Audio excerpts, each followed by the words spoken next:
श्राप के कारण यमराज का हुआ पृथ्वी पर जन्म। मृत्यु के बाद यमराज मनुष्यों को उनके कर्मों के अनुसार स्वर्ग या नरक प्रदान करते हैं। लेकिन क्या आप जानते हैं कि खुद यमराज को अपनी एक गलती की सजा पाने के लिए पृथ्वी पर लेना पड़ा था जन्म। मनुष्य ही नहीं, देवी देवताओं से भी भूल होती है। जाने किस गलती के कारण यमराज को पृथ्वी पर लेना पड़ा जन्म। मृत्यु के बाद यमराज मनुष्यों को उनके कर्मों के अनुसार स्वर्ग या नरक प्रदान करते हैं। लेकिन क्या आप जानते हैं कि खुद यमराज को अपनी एक गलती की सजा पाने के लिए पृथ्वी पर लेना पड़ा था जन्म। श्राप के कारण यमराज का पृथ्वी पर हुआ जन्म। पृथ्वी पर समय समय पर देवी देवताओं को मनुष्य के रूप में अवतार लेना पड़ा है। कहते हैं जब जब धर्म की हानि होती है और अधर्म का बोलबाला रहता है, तब तब ईश्वर अपने साकार रूप में पृथ्वी पर प्रकट होते हैं। बात करें भगवान विष्णु की, तो अब तक उनके 23 अवतार हो चुके हैं, जिनमें मत्स्य अवतार, कूर्म अवतार, बराह अवतार, नरसिंह अवतार, वामन अवतार, परशुराम अवतार, राम अवतार, कृष्ण अवतार और बुद्ध अवतार शामिल हैं। इसके बाद भगवान विष्णु का 24वां अवतार कलयुग में कल्कि अवतार के रूप में होना बाकी है। लेकिन क्या आपने कभी सुना है कि यमराज ने भी पृथ्वी पर अवतार लिया था?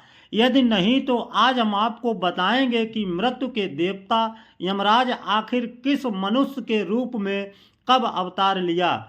यमदूत किसी भी मनुष्य की मृत्यु के बाद मनुष्यों को उनके कर्म के अनुसार फल देने के लिए मृत्यु के देवता यमराज के पास ले जाते हैं। लेकिन क्या आप कभी सोच सकते हैं कि स्वयं दंडाधिकारी यमराज को अपनी गलती का फल भोगने के लिए पृथ्वी पर आना पड़ा हो? आश्चर्य किंतु सत्य है। एक ऋषि के श्राप के कारण स्वयं यमराज को अपनी गलती का दंड भुगतने के लिए पृथ्वी लोक पर मनुष्य के रूप में जन्म लेना पड़ा।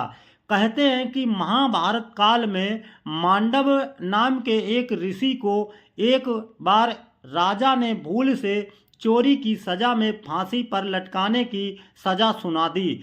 इसके बाद राजा के सैनिकों ने उन्हें ले जाकर सूली पर लटका दिया। लेकिन सूली पर कुछ दिन तक लटकने के बाद भी जब उनके प्राण नहीं निकले तो राजा को अपनी गलती का एहसास हुआ और उन्होंने मांडव ऋषि से अपनी गलती के लिए माफ़ी मांगी और उन्हें आदर के साथ अपने महल से विदा किया।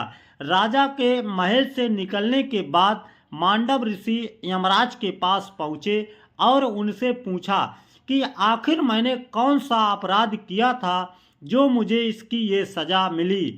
तब यमराज ने उन्हें बताया कि आप जब 12 साल के थे तब आपने एक पतंगे की पूंछ में सींग चुबो दी थी, उसी के कारण आपको इतना कष्ट भोगना पड़ा। यमराज की बात पर मांडव को गुस्सा आ गया और उन्होंने कहा 12 साल के बच्चे को धर्म अधर्म का ज्ञान नहीं होता है और तुमने मुझे एक छोटे से अपराध के लिए इतनी बड़ी सजा दी है। मांडव ऋषि ने यमराज को तुरंत श्राप देते हुए कहा कि तुम्हें शूद्र योनि में एक दासी के घर में जन्म लेना पड़ेगा। इसके बाद ऋषि के श्राप के कारण यमराज को महाभारत में विदुर के रूप में जन्म लेना पड़ा। दोस्तों, ऐसी धार्मिक वीडियो सुनने के लिए लाइक कमेंट शेयर जरूर करें।